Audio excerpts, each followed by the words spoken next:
नमस्कार बच्चों। आज हम पढ़ने और समझने वाले हैं क्लास 10th एसएसटी सामाजिक विज्ञान की असेसमेंट वर्कशीट नंबर 15 यानी कि आकलन कार्यपत्रक संख्या 15 को। यह आपकी 25 जनवरी 2022 की वर्कशीट रहेगी। जैसे कि आप सभी को पता है कि ये जो असेसमेंट वर्कशीट है ये आपके क्लास टेस्ट, आपके यूटी, आपके पीरियोडिक टेस्ट की तरह होती है और इसको आपको खुद सॉल्व करना होता है। अगर आप खुद करते हो दैट्स ग्रेट, बहुत अच्छी बात है। अगर आप खुद नहीं कर सकते, आपको लगता है कि ये वर्कशीट काफ़ी डिफ़िकल्ट है या फिर आपने पिछली कुछ वर्कशीट को कवर अप नहीं किया है, तो भी आपको ट्राई ज़रूर करना है। सबसे पहले आपको क्या करना है, इस वर्कशीट को सॉल्व करना है। उसके बाद जो भी आपके आंसर या सॉल्यूशन रहता है उसको आप इस वीडियो के साथ टैली या मिलान कर सकते हो। दूसरी बात, ये असेसमेंट वर्कशीट काफ़ी ईजी भी होती है क्योंकि लास्ट 2 वीक में हम जो भी वर्कशीट आपके साथ डिस्कस करते हैं उन्हीं पर बेस्ड होता है आपका असेसमेंट। तो चलिए शुरुआत करते हैं हम आज की इस असेसमेंट वर्कशीट की। आज की इस असेसमेंट वर्कशीट में सबसे पहले हमें यहाँ पर दिया गया एक अनुच्छेद। ये अनुच्छेद लिया गया ज्योग्राफी के हमारे 7th chapter lifelines of national economy, राष्ट्रीय अर्थव्यवस्था की जीवन रेखाएं से। यहाँ पे बात की गई सड़क गंतव्य की। तो सबसे पहले हम अनुच्छेद को पढ़ेंगे, समझेंगे और इस पर बेस्ड रहेंगे हमारे कुछ क्वेश्चंस। आगे वाले जो कुछ क्वेश्चंस है वो इसी पर बेस्ड रहेंगे। उसके बाद हमें कुछ और क्वेश्चंस देंगे जो इस चैप्टर से रिलेटेड है। तो चलिए इस अनुच्छेद को समझने की कोशिश करते हैं। यहाँ पे बात की गई सड़क घनत्व की। प्रति 100 वर्ग किलोमीटर क्षेत्र में जो सड़कों की कुल लंबाई होती है उसे बोलते हैं हम सड़क घनत्व। यानी कि 100 किलोमीटर ऐसे, 100 किलोमीटर ऐसे, 100 किलोमीटर ऐसे और 100 किलोमीटर ऐसे। ये हो गया हमारा प्रति 100 वर्ग किलोमीटर। अब इसमें सड़कों की कुल जो लंबाई होगी, टोटल जो लंबाई होगी वो हो जाएगा सड़क घनत्व। अगर सड़क घनत्व की बात करें तो सड़कों का जो घनत्व है, जो उनका वितरण है, वो पूरे देश में एक समान नहीं है। यानी कि कुछ राज्य ऐसे हैं जहाँ पे सड़कों का घनत्व ज़्यादा है, कुछ राज्य जहाँ पर सड़कों का घनत्व वो कम है, क्योंकि ये डिपेंड करता है उस स्टेट के डेवलपमेंट के ऊपर, उस स्टेट के विकास के ऊपर। जो राज्य थोड़े से एडवांस है वहाँ पे सड़कों का घनत्व भी हमें ज़्यादा मिलेगा। जो राज्य थोड़े से पिछड़े विकास में, वहाँ पे सड़कों का घनत्व कम मिलेगा।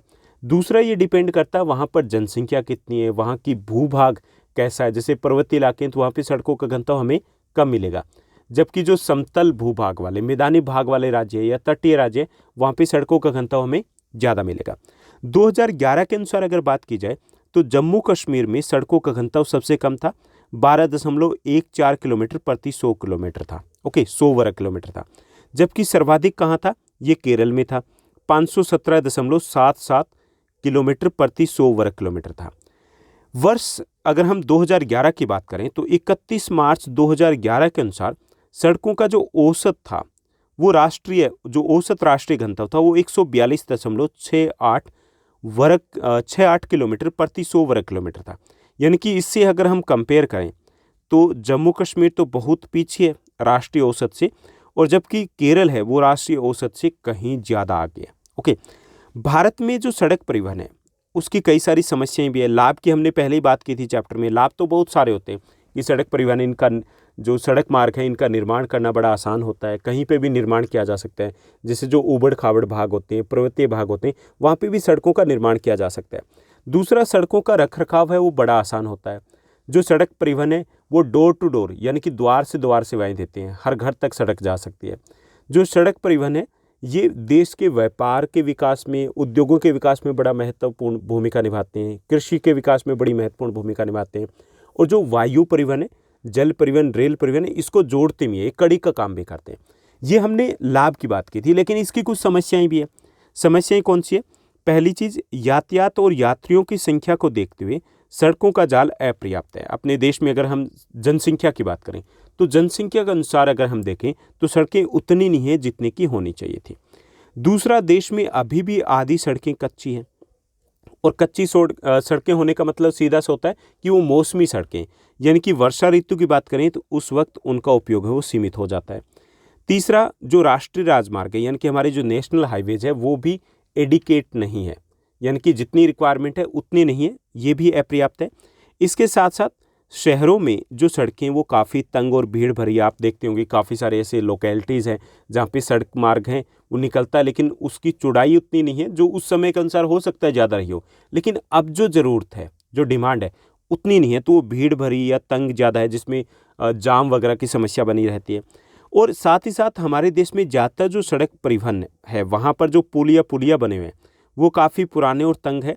सड़कों को चौड़ा कर दिया गया है उन इलाकों में, लेकिन जो पुल है, जो ब्रिज बने हुए जैसे नहर है उसके ऊपर या नदियों के ऊपर बने, तो उसको चौड़े अभी नहीं किए गए, तो पुराने, ये भी एक समस्या है जिससे कि दुर्घटना का डर बना रहता है। हालांकि पिछले कुछ वर्षों की बात करें, हम 2000 के बाद की बात करें, तो 2000 से 2021 के बीच में सड़क परिवहन का काफ़ी तेज़ी से विकास हुआ है और उम्मीद करते हैं कि आने वाले कुछ वर्षों में और भी तेज़ी से विकास होगा और ये जितनी भी समस्याएं हैं उनका हल ज़रूर निकाला जाएगा। अब यहाँ पे हमें दिए गए कुछ प्रश्न, उन प्रश्नों को हमें हल करना है। तो यहाँ पे कुल हमें 9 क्वेश्चन दिए गए। पहले जो 2 प्रश्न हैं हमारे 1 मार्क का रहेंगे, उसके बाद जो हमारा 3rd, 4th, 5th और 6th क्वेश्चन है ये हमारे 2 मार्क का रहेंगे। 7th क्वेश्चन हमारा 3 मार्क का रहेगा, 8th हमारा 5 मार्कर और 9th जो क्वेश्चन है वो मैप वर्क से रिलेटेड है और ये 1 मार्क का रहेगा। तो टोटल हमारे हो जाते हैं 20 मार्क्स। पहला प्रश्न देखिए, पहला हमें प्रश्न दिया गया कि भारत के किस राज्य में सड़क घनत्व सर्वाधिक है, ये हमें बताना है। तो केरल में जो सड़क घनत्व है वो सर्वाधिक है। सेकंड क्वेश्चन है, सड़क घनत्व से आप क्या समझते हैं? तो प्रति 100 वर्ग किलोमीटर में सड़कों की जो कुल लंबाई होती है उसे हम बोलते हैं सड़क घनत्व। उसके बाद देखिए तीसरा प्रश्न, थर्ड जो हमें क्वेश्चन दिया गया कि सड़क जो परिवहन है उसके सम्मुख कौन कौन सी प्रमुख समस्याएं, ये हमें बताना। मैंने घनत्व यहाँ पर लिख दिया, परिवहन आएगा। सड़क परिवहन की कुछ समस्याएं हमें बताना है। तो पहली है सड़कें अपर्याप्त है, यानी कि जनसंख्या के अनुसार हम देखें तो सड़कें पर्याप्त नहीं है। दूसरी समस्या कच्ची सड़कें, देश की जो आधी सड़कें हैं वो कच्ची सड़कें, और कच्ची सड़कों की समस्या क्या है कि बरसात के मौसम में ये उपयोगी नहीं रहती। तीसरी समस्या तंग सड़कें, शहरों की बात करें विशेष तौर पे सड़कें तंग है, भीड़ भरी है, जाम की समस्या बनी रहती है। और चौथी समस्या पुराने पुल। सड़क परिवहन में अगर हम बात करें जैसे नहरों के ऊपर या फिर नदियों के ऊपर जो पुल बने हुए हैं वो काफ़ी तंग है और पुराने बने हुए, जहाँ दुर्घटना की संभावना बनी रहती है। तो ये समस्या है सड़क परिवहन की। उसके बाद चौथा प्रश्न दिए गए, चौथा प्रश्न है हमारे, ये भी 2 मार्क का रहेगा। जनसंचार के साधनों से होने वाले किन्हीं 2 लाभों को हमें लिखना है। तो जनसंचार के साधन कौन से होते हैं? वो संचार के साधन जिससे एक साथ सैकड़ों, हजारों, लाखों लोग देख सकते हैं, जैसे टीवी हो गया, न्यूज़पेपर हो गया, इंटरनेट हो गया, रेडियो हो गया, ये जनसंचार के साधन हैं। तो इसके 2 लाभ हमें बताने। पहला, जनसंचार के साधनों जैसे समाचार पत्र, टीवी आदि से हमें आसपास की सूचना और जानकारी प्राप्त होती है, पहला लाभ यह है। दूसरा लाभ, जनसंचार के साधन हमारे ज्ञान और मनोरंजन का भी माध्यम है, जैसे गूगल है, कुछ भी सर्च कीजिए, ओके, ज्ञान भी मिलता है ना, टीवी से भी मिलता है, हम अगर इंफॉर्मेटिव अगर चैनल्स को देखते हैं। दूसरे एक ये मनोरंजन का भी माध्यम है, जैसे हम इंटरनेट के थ्रू है या टीवी के थ्रू है तो जुड़ने के हम सारे दिन न्यूज़ ही देखेंगे या सारे दिन हम इंफॉर्मेटिव जो प्रोग्राम वही देखेंगे। हमारा इंटरटेनमेंट भी तो होता है, हम मूवीज़ देखते हैं, हम सॉन्ग सुनते हैं, ओके, तो उसका भी ये माध्यम होते हैं। उसके बाद 5वां हमारा प्रश्न रहेगा, 5th जो हमें क्वेश्चन दिया गया, वायु परिवहन के महत्व को हमें स्पष्ट करना है, यानी कि वायु परिवहन है उसके हमें गुण बताने हैं। वायु परिवहन सबसे तेज़ और आरामदायक परिवहन का साधन है। सबसे बड़ा जो इसका महत्व है कि सबसे तेज़ है, फास्टेस्ट मोड ऑफ ट्रांसपोर्ट है ये। दूसरा, कंफर्टेबल भी है, यानी कि आप आसानी से जाइए, आप अगर 8-10 घंटे का भी सफ़र करते हैं तो आप टायर्ड फील नहीं करते हैं।